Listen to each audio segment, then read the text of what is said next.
मित्रांनो, काल लखनौमध्ये 5:30 वाजता एका घराला, एका झोपडपट्टीला आग लागली. तर आग लागण्याचं कारण असं आहे की त्या घरातील गॅस सिलेंडर स्फोट झाला आणि शेजारच्याही घरांना आग लागली. असे पसरत 250 झोपडपट्टींना आग लागली आणि त्यांच्याही घरातील गॅस सिलेंडर स्फोट झाला. त्याच्याचबरोबर त्यांना स्वतःचा जीव वाचवण्यासाठी ज्यावेळेस ते बाहेर पडत होते, त्याचबरोबर त्यांच्या घरातील पैसे म्हणा, खायचे अन्न हे सगळे तिथं जळून खाक झाले. त्याचबरोबर घरापुढे लावलेले बाईक्स म्हणा, तेही जळून खाक झाले. म्हणजे 250 घरातील म्हणजे हजारो लोकांची घरं उद्ध्वस्त झाली आहे.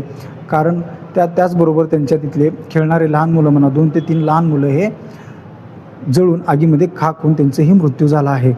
सध्या आपण असे अनेक न्यूज बघतो की गॅस सिलेंडर स्फोट झालेला आहे. त्याच्यामुळे आपल्या आरोग्याची आणि आपल्या घराची स्वतः काळजी घ्यावी. म्हणून आपण स्वतःहून आपले जर स्वयंपाक संपला असेल तर खालची कॉक स्वतःहून बंद केला पाहिजे.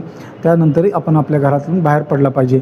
तसेच जर तुम्ही गेला तर कोणाच्या घरात कधी काय होऊ शकतो हे कुणीही सांगू शकत नाही. म्हणून स्वतःची काळजी स्वतः घेतली पाहिजे. धन्यवाद.